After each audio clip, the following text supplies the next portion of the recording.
Sigue a la Biblia de Dios es el don. Gracias a Dios por su don inefable. Él se revela al humano por fe. En su palabra con gozo insultable ya nos llegamos delante del Rey. Ama la Biblia, lee la Biblia, sigue a la Biblia de Dios es el don. Aunque este mundo y los cuerpos celestes han de llegar a su punto final, mas cuando pasen las cosas terrestres, firme estará la palabra eterna. Ama la Biblia, lee la Biblia, sigue a la Biblia de Dios es el don. Fíjense ustedes que cuando hablaba del método textual para exponer, no es que estamos en contra de él. Siempre que se haga de una manera expositiva, es correcto como nuestro hermano lo hizo, desarrollando ¿qué? Lo que el texto dice, sin salirse de ello. Fíjense que durante todo su tiempo él se mantuvo ahí y fue explicando magistralmente la importancia de cada palabra. No hubo ninguna tergiversación. Eso es lo que se llama un mensaje expositivo, porque él no violó nada de lo que el autor quiso dejar dicho, no violó nada de lo que Dios reveló en palabra inspirada. Por tanto, aunque fue texto, fue completamente expositivo, y eso me ayudó porque ya veo que el concepto quedó más claro. Así que gracias, hermano, excelente, y estamos de acuerdo con toda su ponencia, excelente. Ahora, hermanos, seguimos insistiendo en la importancia del mensaje expositivo. Tenemos que retornar al mensaje expositivo. Como ya he dicho, en primer lugar, es el mensaje que se corresponde con todos los mensajes bíblicos. Los mensajes del Señor, los mensajes de Pablo y de los apóstoles, era expositivo 100%. Así que ese es el modelo de mensaje que debemos seguir. El mensaje expositivo garantiza la inspiración plenaria de la Biblia. Para usted predicar expositivamente, debe siempre observar la inspiración plenaria de las Escrituras. El hermano también hizo mención de eso, de expositores que atribuyen inspiración bíblica a una parte de las Escrituras y a otra no. Ahí tenemos a los grupos liberales, la neortodoxia, ¿verdad? Nuevos movimientos que se han levantado, sectas en sentido general. Todos asumen un papel parcial en cuanto a la inspiración de las Escrituras. Pero Pablo nos dice aquí de una manera clara en ese texto que además toda la Escritura, toda palabra de la Escritura es inspirada por Dios. No hay ninguna palabra que salga, y es correctísimo como lo explicó. La palabra es, en su original, es el esalar. Es el momento en que de Dios sale la palabra. Así que la interpretación que él dio, el significado del término, es correctísimo. Todos los grandes teólogos, todos los manuscritos están de acuerdo con eso. La descripción correcta de la palabra es lo que Dios es ala, lo que sale de Dios, es decir, palabra de Dios. Por supuesto, el hombre racional, principalmente influido por el ambiente filosófico racional materialista, no entiende cómo un hombre escribiendo al mismo tiempo podía ser un instrumento en la mano de Dios para transmitir un texto como Dios lo quiso. Sin embargo, la Escritura es enfática en esto. Cada escritor, aunque mantuvo su personalidad, mantuvo su estilo, Dios lo utilizó para que escribiera lo que Él quiso que se escribiera. Toda la palabra que tiene la Biblia es inspirada por Dios. No hay palabra de más, no hay palabras de menos, no hay palabras inventadas. Todas las palabras. Alguien se me ha acercado y me ha dicho, hermano, tengo entendido que los autógrafos, es decir, los escritos de los primeros hombres que Dios inspiró, esos sí no tenían error. Pero ¿usted cree que en el día de hoy podemos confiar plenamente y decir que Él lo hizo? Sí, sí. Las últimas estadísticas de las Sociedades Bíblicas Unidas garantizan que habiéndose encontrado más de 7,000 manuscritos y comparados con los manuscritos encontrados en las cuevas del Qumran, aseguran que el trabajo realizado en el Antiguo Testamento por el texto masorético y los textos del Nuevo Testamento, 99.9% se corresponden con el texto original. Es decir, las Biblias que tenemos hoy son tan auténticas y verídicas como las que fueron escritas por el autógrafo oficial. No tenemos duda. Ahora, por supuesto, ustedes sabrán que tenemos algunas Biblias que son paráfrasis, que son interpretaciones. Tenemos algunas Biblias que están hechas a la luz de una teología diferenciada. Entonces, ese tipo de Biblia tenemos que ponerle, ¿verdad?, un cierto de cuestionamiento.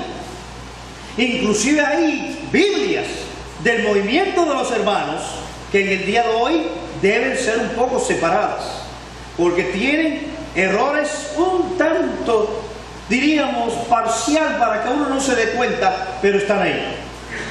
Nosotros estamos haciendo allá un estudio para ver en nuestro auditorio, en nuestros hermanos, qué Biblia les recomendamos. ¿Por qué? Porque a las librerías y pedidas por internet, todo el mundo pide la Biblia que quiera. Pero cuando nosotros la analizamos decimos, no, esa Biblia no.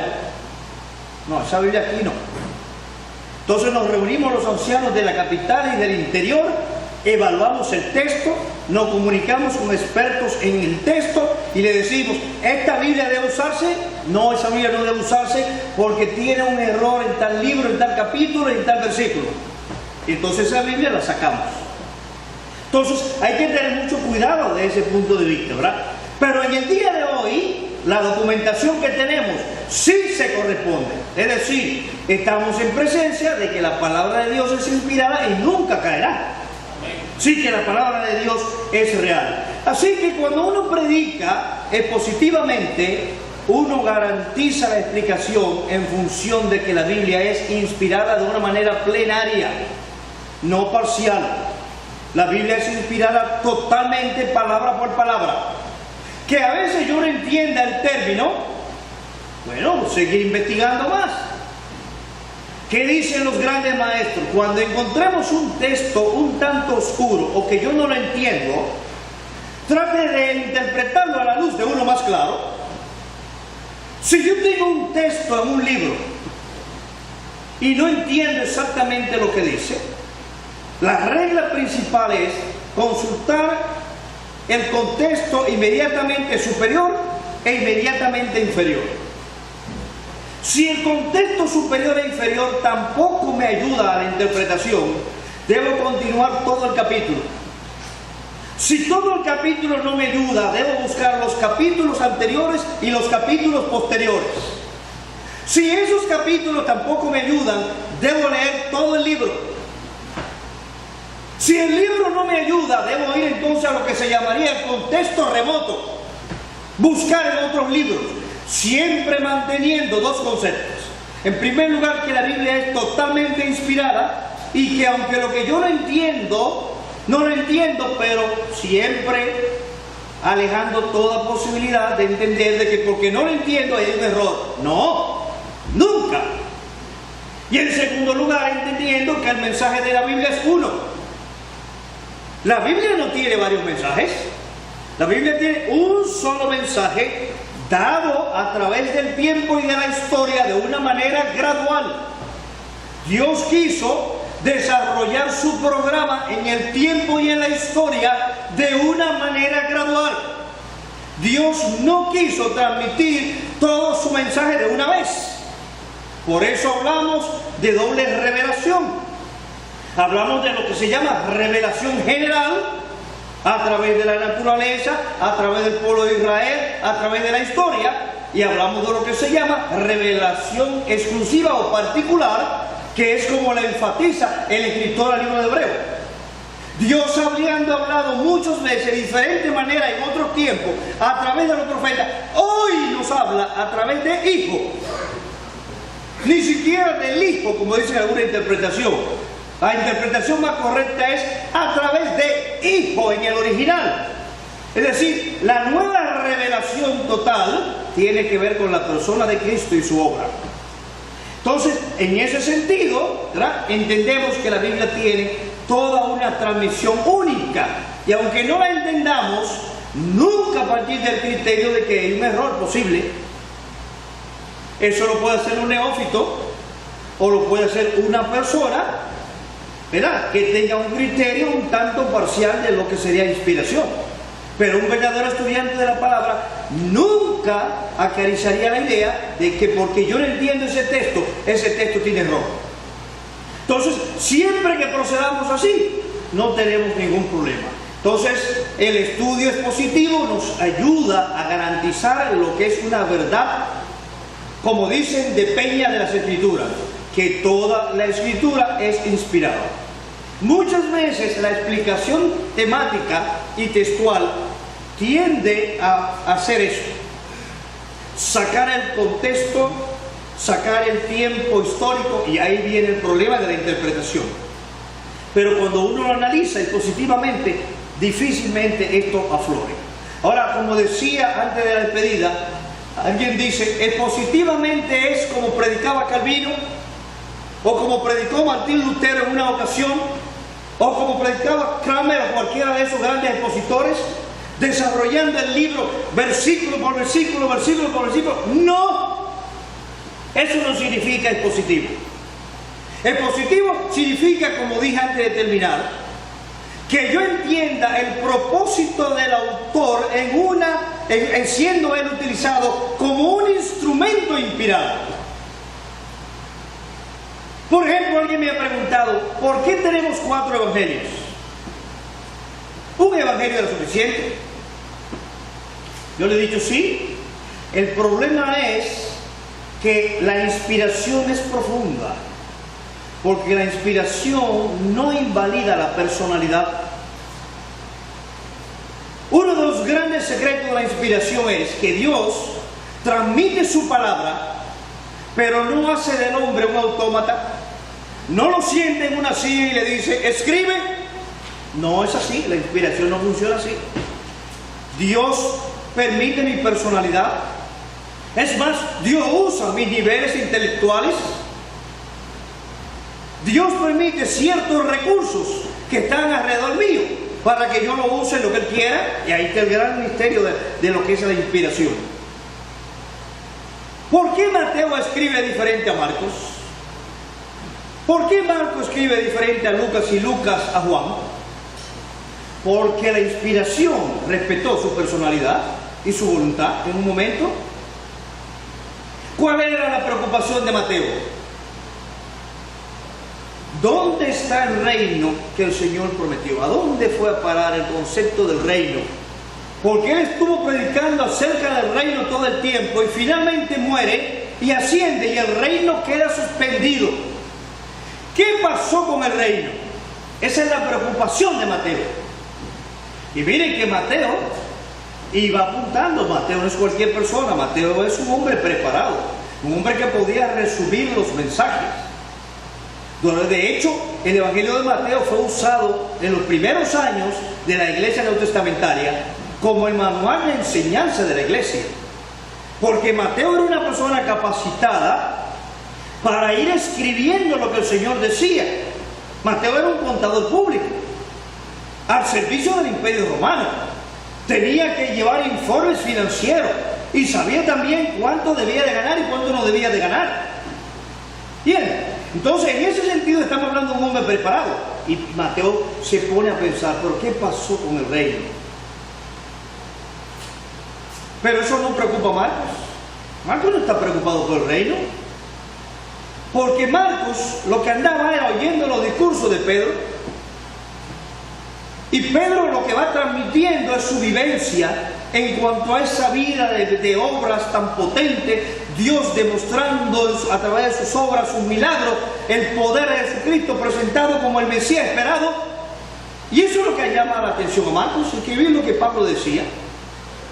Pero Lucas tiene otro interés más notorio, posiblemente una amistad con un hombre importante. Yo me voy a dedicar a investigar, y cuando yo tenga todo esto, excelentísimo, yo te mandaré todo lo que tiene que ver con la vida y la obra de Jesucristo. Investigación. Fíjense que cada uno tiene una motivación, y Pablo estaba muy lejos de eso. Pablo, obviamente, aunque su padre quería que fuese abogado, él quedó altamente influido por lo que fue Gamaliel. Gamaliel era un rabino, pero envidiable. Reunió todas las características de los rabinos anteriores, inclusive de su abuelo. Fue más destacado que su abuelo, aunque su abuelo figura en la historiografía judía como el hombre más influyente. Sin embargo, Gamaliel era un hombre diplomático, y Pablo aprendió de ese hombre muchas cosas, y era lo que trataba de llevar en su vida. Cuando Pablo pide autoridad a las autoridades para perseguir todo aquel que hablara en otro nombre, Pablo lo hacía bajo la concepción judaica que Gamaliel le enseñó. Nunca Pablo entendió que él iba a ser un instrumento en la mano de Jesucristo. Sin embargo, el Señor es así, y coge a ese hombre y lo saca de donde está y le dice: a partir de hoy tú serás el enviado mío a los gentiles. Y vemos el trabajo de este hombre y la sabiduría y la capacidad de este hombre para entender la revelación que Dios le había dado. Así que Dios en ningún momento modificó a Pablo. Por supuesto, cambió esa forma de pensar, transformó a este hombre y lo llevó ahora a una condición nueva. Pero esa capacidad de rabino que tenía Pablo fue aprovechada. ¿Cuántos libros escribe? ¿13? Prácticamente el 60% del Nuevo Testamento es de él. ¿Qué capacidad tenía este hombre para poder desarrollar todos esos libros de la manera que lo hizo? Pedro no podía hacer eso, porque Pedro era un simple pescador. Juan no podía hacer eso. Santiago no podía hacer eso, aunque tuvo una instrucción muy buena. Y así, cuando uno analiza los escritores, uno se da cuenta, uno dice: bueno, pero todos son inspirados, pero Dios reservó y utilizó esta estrategia, esta herramienta, porque Pablo es uno solo. Pablo no son todos. Uno dice: un hombre inspirado deberían ser, todos los autores del Nuevo Testamento deben ser iguales, porque si el Espíritu Santo lo inspiró a todos deben tener la misma capacidad. No, la inspiración no tiene que ver con eso. La inspiración es una influencia sobrenatural que Dios pone en una persona, pero para que esa persona haga lo que Él quiera y escriba y predique lo que Él quiera, pero no anula la personalidad. Entonces es importante eso cuando estudiamos la palabra de una manera expositiva, que no debemos de violar ni confundir los criterios de los autores de cada libro. Y lo que yo noto en muchos predicadores en República Dominicana fundamentalmente es que no toman en cuenta el propósito del autor del libro, que no toman en cuenta cómo Dios utilizó a este hombre para transmitir una idea que Él quiso poner en su programa, pero sin violentar la personalidad de ese hombre. Así que este tipo de mensaje me permite a mí siempre tener esto pendiente. No es versículo por versículo, es que yo sepa quién escribió el libro, por qué lo escribió, a quién le escribe, por qué le escribe, en qué fecha le escribe, dónde viven ellos o cerca de dónde viven ellos. Todos esos datos es lo que permiten hacer una exposición completa del texto y evaluar cuál es el mensaje a destacar y el mensaje a interpretar. Eso es lo que se llama un mensaje expositivo. Durante mucho tiempo eso ha estado guardado, porque ¿qué hemos estado dando? Mensajes con aplicación, siempre buscando el estímulo. No está mal, totalmente. Buscar el estímulo de la iglesia, o buscar el estímulo. Siempre nos estamos yendo a los salmos. A un salmo, vengo a visitarle y quiero un salmo. Tenemos una reunión, un salmo. Bueno, es una escritura inspirada, pero en los salmos no está todo. ¿Quién? Ahora el salmo, por ser basado en una literatura poética, ustedes saben que el judío escribió bajo un ambiente poético. Entonces es una escritura que se usa mucho para estimular los sentimientos. Y en ese sentido, lo más práctico es coger un salmo y entonces decirle: la palabra dice aquí y la palabra dice aquí, y debemos orar y debemos identificarnos, y todo devocional, y ay, qué bueno su visita y me hace sentir bien. Oye, me ha elevado este salmo y yo no lo esperaba. Muy bien, desde ese punto de vista está bien, pero eso no significa que hay una enseñanza, porque no hubo doctrina. Ahí lo que se destacó fue el aspecto devocional. Entonces, eso es lo que yo quiero dejar y lo que estamos insistiendo en República Dominicana. Que ese lapso entre lo devocional y lo doctrinal no sea tan largo, que tenemos que revisar y tenemos que volver otra vez aquí. Ahora, hermanos, uno diría: bueno, ¿y cómo yo puedo dentro de mi iglesia lograr que mi iglesia avance? ¿Cómo yo puedo lograr que mi iglesia avance en el conocimiento de las Escrituras cada día más? Allá en Villa Juana tenemos hermanos que no pasan de curso. Todos los años ustedes encuentran el mismo curso. Y yo le digo: hermano, si su hijo se le quemara a usted varias veces en la escuela, ¿qué pasaría? Ay, no, alarmado. Alarmado. Yo, que mi hijo repite la materia como cuando el profesor le digo: ¿qué le está pasando a mi muchacho? Se está quemando. Digo: por aquí tenemos hermanos que todos los años están quemando. ¿Cómo? Repitiendo las mismas cosas. Va un predicador invitado y le hacen las mismas preguntas. Las mismas preguntas. Usted ve, usted explica un texto y tiene que volverlo a explicar otra vez. Y tiene que volverlo a explicar otra vez. Y uno dice: ¿cómo es posible que en 20 años una persona esté haciendo preguntas que se hacen en los niveles de escuela dominical? Eso no puede ser. Entonces, esto nos lleva a preocupación. Hay que insistir: ¿qué iglesia yo tengo? Bueno, yo sé que cualquier empresario lo primero que quiere es que su personal sea lo más distinguido.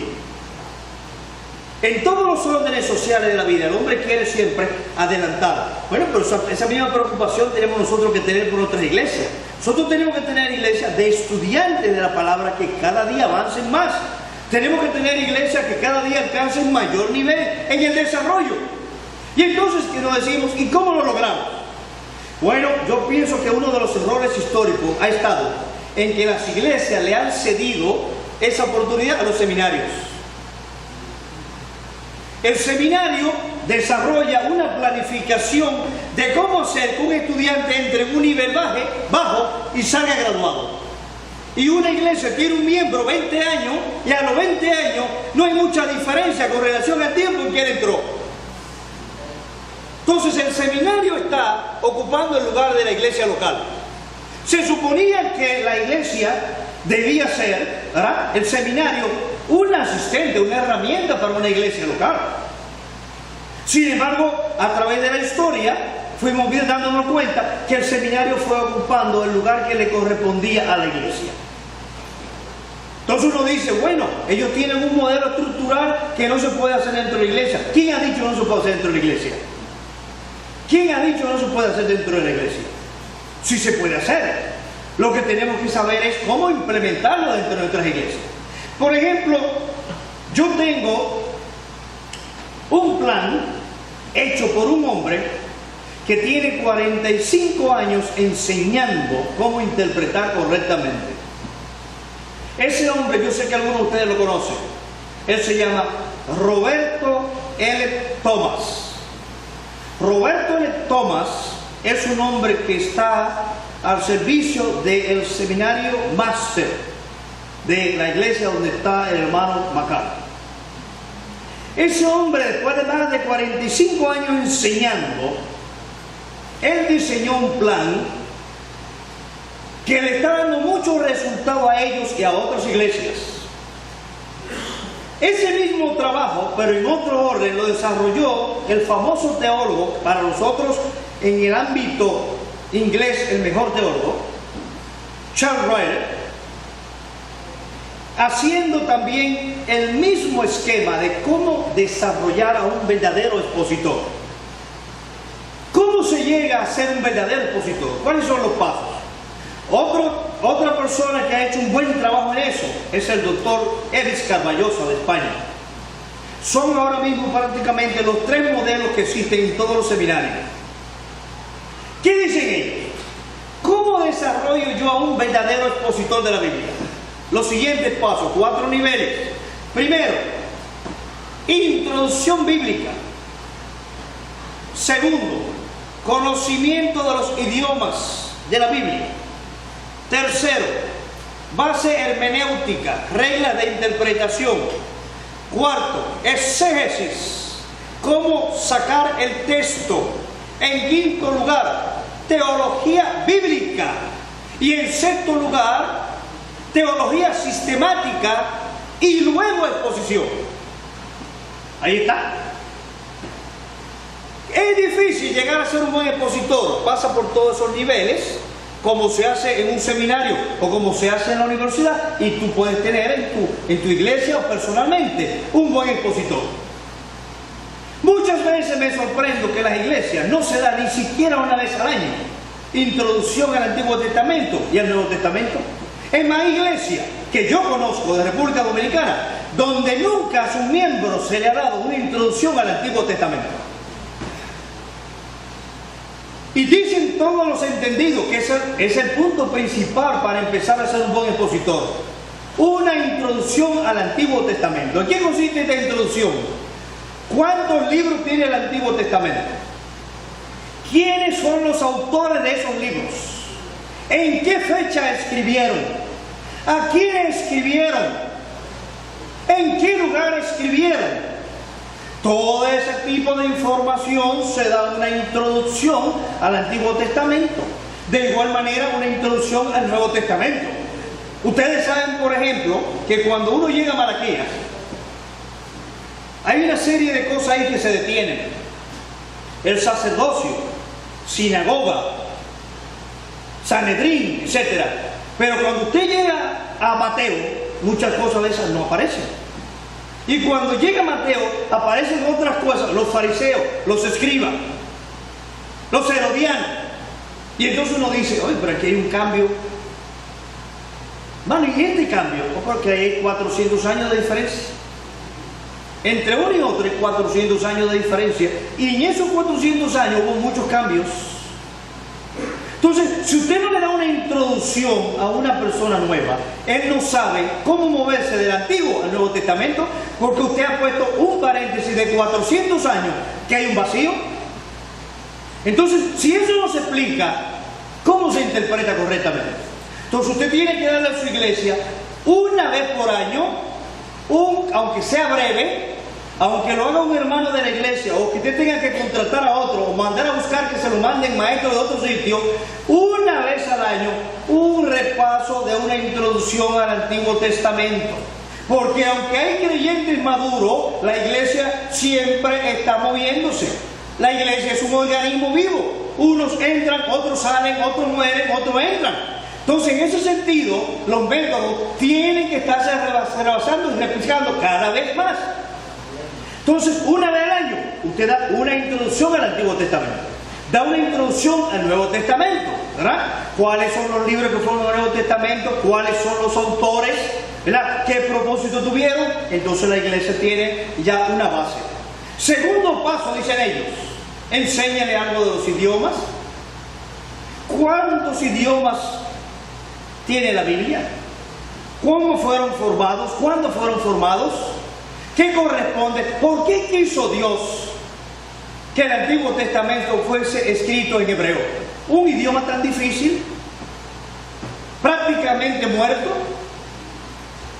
El idioma hebreo no representa nada en el mundo hoy, es un idioma prácticamente muerto. ¿Por qué quiso Dios escribir prácticamente la totalidad del Antiguo Testamento en un idioma que en esta época no tiene importancia? Todas esas son las cosas que hay que entender, hay que documentar, hay que estudiarlo. El abecedario de cualquier idioma que menos variaciones ha experimentado en el tiempo de la historia es el hebreo. Es decir, Dios buscó un idioma que no variara para que su palabra no fuera una hoy y otra mañana. Así que escogió el hebreo en su sabiduría. Él quiso que fuera el hebreo y parte del arameo. ¿Por qué escogió el griego koiné? Yo hubiera escogido el griego clásico. Dios quiso escoger el griego vulgar, el koiné. Ahí está prácticamente todo el Nuevo Testamento, ¿verdad? Escrito en griego, en un idioma que hoy tampoco se habla. Entonces, fíjense ustedes que todo eso son bases que uno tiene que saber. Dicen ellos, pero vayamos a la hermenéutica. Y cuando uno oye esa palabra, como que suena rara. La palabra hermenéutica, que viene de una raíz griega, hermeneus, que significa interpretar, y que no era más que el nombre de un dios griego, Hermes, quien según la mitología griega era el intérprete entre Zeus y sus seguidores. Entonces él era el intérprete. Nadie podía acercarse a Zeus porque podía morir, y Zeus no descendía del Olimpo. Entonces necesitaban uno que estuviera en medio para que pudiera interpretar. Y entonces la persona que interpretaba era el dios Hermes. De ahí viene la palabra hermenéutica, cuyo significado es interpretar. Ahora, ¿qué significa esa palabra? Bueno, interpretar. En el sentido general, dicen que la hermenéutica es útil para cualquier literatura. Siempre que haya una diferencia entre el que escribe y el que recibe, en el tiempo y en el espacio, en cultura y en cualquier forma, tiene que haber un intérprete. Por tanto, la hermenéutica es generalizada para cualquier literatura. Ahora, hablamos de dos hermenéuticas: la hermenéutica literal y la hermenéutica bíblica. Eso es otra cosa. La hermenéutica bíblica es en la que se aplica a la palabra, y debe ser muy importante. Nosotros seguimos, por ejemplo, una hermenéutica que alguien le ha llamado hermenéutica dispensacional. ¿Por qué? Porque nosotros estudiamos la Biblia de una manera dispensacional. Pero esa hermenéutica tiene tres características muy importantes. En primer lugar, entendemos por ella que la Biblia siempre debe interpretarse de una manera literal. Es decir, nunca figurada. Nunca sobre, yo creo que esto dice ahí. No. Debe interpretarse como dice ahí, aunque yo no lo entienda. Siempre. La hermenéutica dispensacional, vuelvo y repito, siempre enseña que la Biblia tiene que interpretarse de una manera literal, como aparecen las palabras ahí. Eso indica que Dios quiso transmitir su mensaje en el lenguaje que los hombres hablan, en el lenguaje propio de nosotros.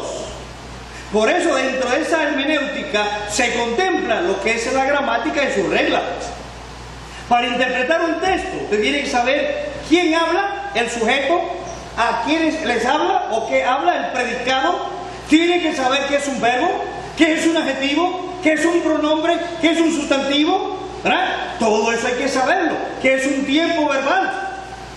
A veces no queremos estudiar y decimos, yo no sé interpretar. Bueno, no sabes interpretar porque no te has preocupado. Porque así como tú usas tu lenguaje, así también tú lo aplicas a la Biblia y tú avanzas. Entonces dentro de la iglesia tampoco avanzamos por ahí. Bueno, no tenemos en la iglesia un gramatólogo o un gramático, un especialista en gramática. Lo contratamos. Nosotros necesitamos dar un curso y en la iglesia nos aparecía un experto en gramática. ¿Qué hicimos? Fuimos a la universidad y hablamos con un experto en gramática y le dijimos, nosotros queremos un curso de gramática y la parte teológica la aplicamos nosotros, usted solamente de la gramática. Y el hombre vino y nos dio un curso completo de gramática. Entonces nos dejó el folleto y entonces a todo el mundo se le dio, estudie ese folleto en su casa. Bueno, ya sabemos gramática. Entonces hay que buscar los recursos. Si mi iglesia lo necesita, yo lo buscaré. Que haya que pagar lo que haya que pagar. Yo lo que quiero es que mi iglesia supere, mi iglesia cada día sea mejor interpretando. Entonces, ¿qué ocurre? Dicen los autores, dentro de la parte de la hermenéutica, no solamente que debe ser literal. La hermenéutica nuestra debe contemplar una diferencia entre Israel y la iglesia. Ahí donde está el punto grande de la hermenéutica dispensacional.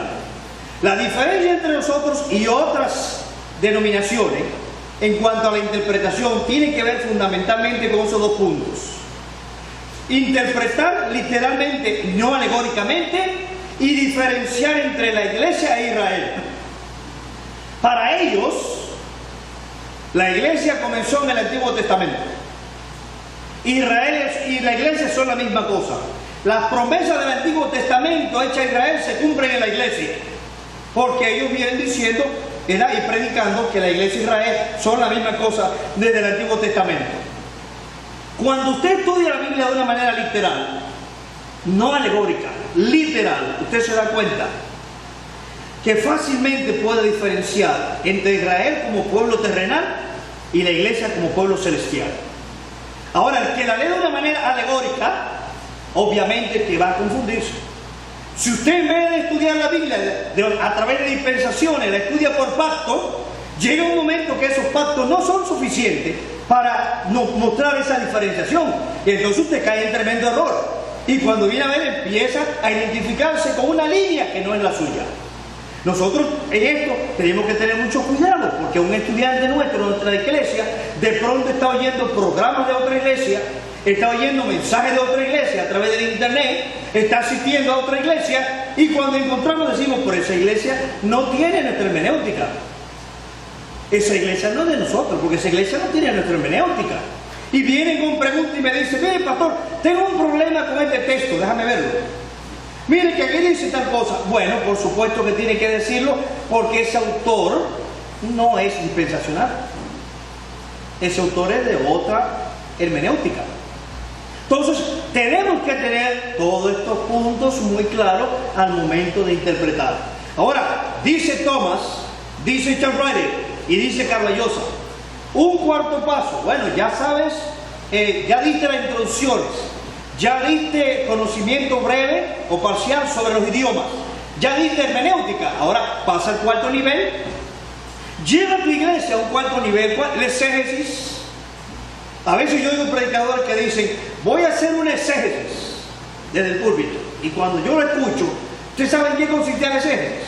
En pronunciar 4 o 5 palabras griegas. Eso no es un exégesis. Eso no es un exégesis. Para usted hacer un exégesis, tiene que tomar en consideración primero el primer paso, que usted domina la introducción, que domina los idiomas y que domina la hermenéutica. O sea, es un proceso cualitativo gradual. Entonces usted va llevando su iglesia a ese nivel y la iglesia va creciendo. Pero tiene que lograrlo de una manera sistemática y disciplinada. Entonces cuando usted dice, voy a hacer un exégesis, bueno, la palabra exégesis que muchas veces se confunde con hermenéutica, no es lo mismo. Hermenéutica son las reglas para hacer exégesis. Y exégesis es sacar, basado en esa regla, lo que dice el texto. ¿Estamos claros? Son dos cosas muy diferentes.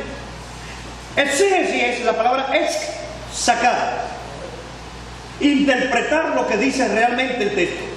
Pero eso no se hace cielo loco, tiene que basarse en una hermenéutica, es decir, en reglas, y tiene que basarse en los conocimientos previos.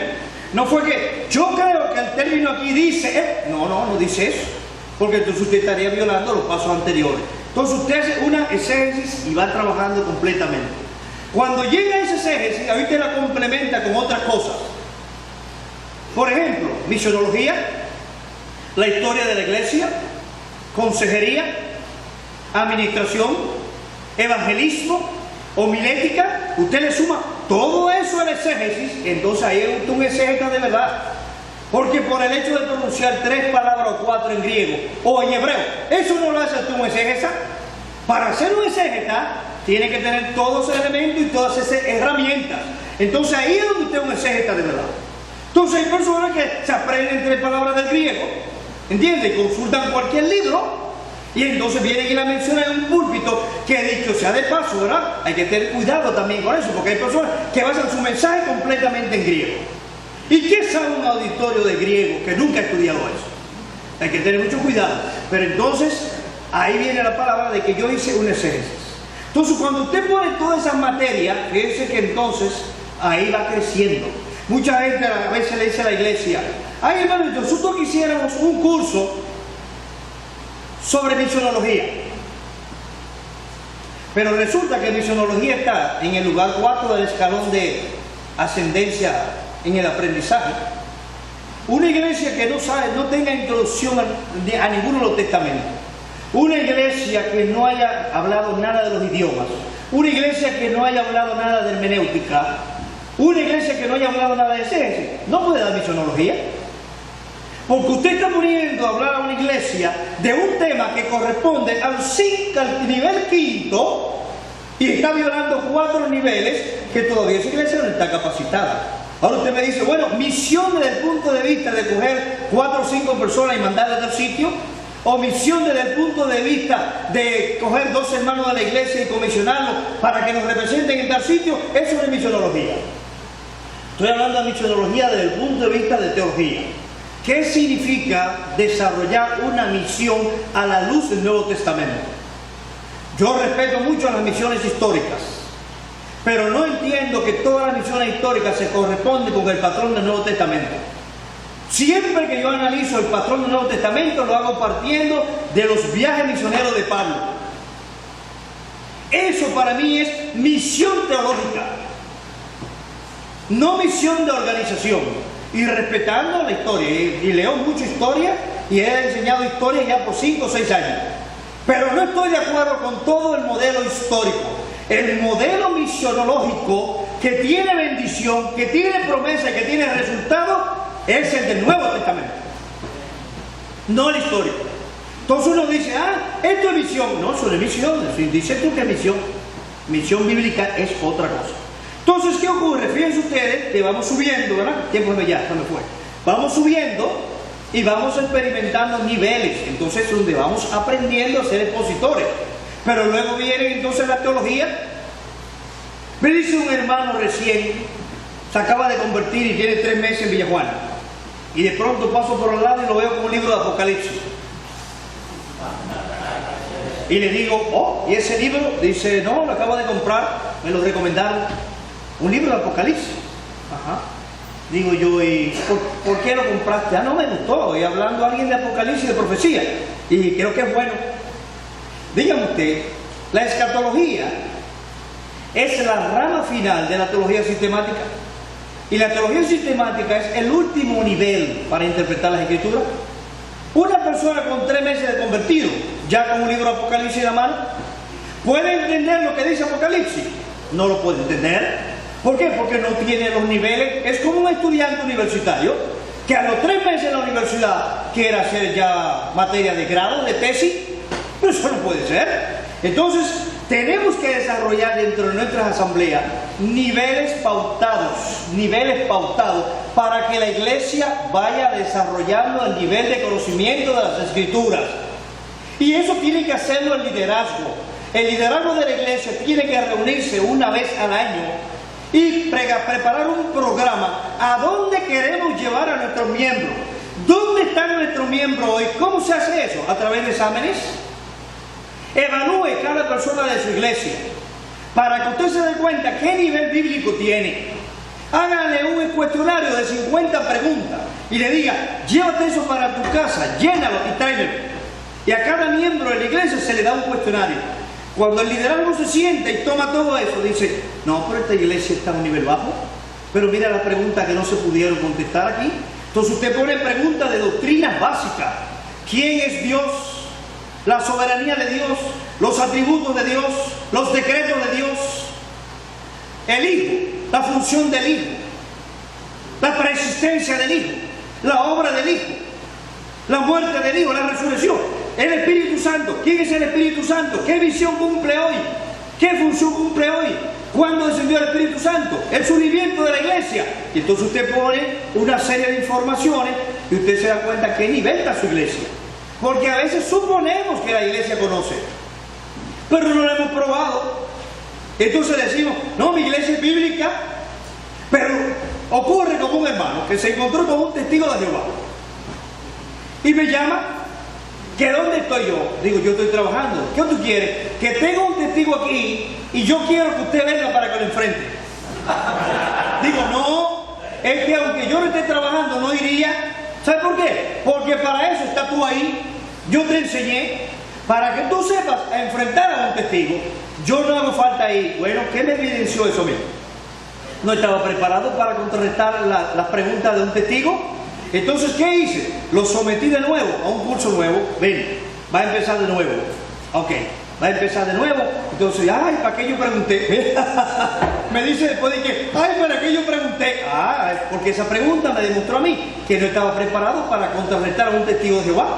Y yo suponía que él ya con 6 años en la iglesia tenía suficiente nivel para poder contrarrestar con doctrina básica a un testigo de Jehová. Entonces él me llama para que vaya yo a contrarrestar a un testigo cuando él tiene 6 años en la iglesia. Entonces yo digo, bueno, para atrás. ¿Qué? Para el curso, para atrás. Para primaria otra vez. Para primaria otra vez. Entonces muchas veces tenemos que darnos cuenta, estamos avanzando en la palabra. En esta época de tanta demanda, mi iglesia conoce lo que debe conocer. Yo pienso que estamos abocados, hermanos, a ponernos a una revisión. Lo estamos haciendo y sugerimos. Si lo están haciendo, perfecto. Si no lo están haciendo, una sugerencia, ¿verdad? Cada iglesia es independiente, cada cuerpo de ancianos toma sus determinaciones, simplemente son sugerencias. Pero nosotros allá, frente al mundo en que estamos viviendo, un mundo tan difícil y tan complicado, nos estamos abocando a una revisión. Y dentro de esa revisión, nos estamos dando cuenta que estamos equivocados. Que pensamos que teníamos una iglesia con 20 años suficiente madura, pero cuando lo analizamos en profundidad, la iglesia desconoce doctrina básica. Entonces, hemos tenido que hacer ¿qué? Un recambio y volver hacia atrás. Así que yo le dejaría este patrón. No es mío, como ya dije, del doctor Thomas y del doctor Charles Riley, que están en la teología básica de Riley, y están en los libros del Máster Seminario del profesor L. Thomas, que él trabaja ahí, y entonces pueden encontrarlo y bajar el patrón. Pero ya le dije otra vez, introducción bíblica es la base. Primero, introducción bíblica, los 2 testamentos, los idiomas de ambos testamentos, la hermenéutica, las reglas que hay que observar para interpretar, respetando el contexto, respetando el derecho de autor, el propósito del autor, respetando el trasfondo histórico, respetando a quién es enviada la carta y cuándo y en qué fecha. Después de eso, entonces, todo eso, seguir al 4.º nivel.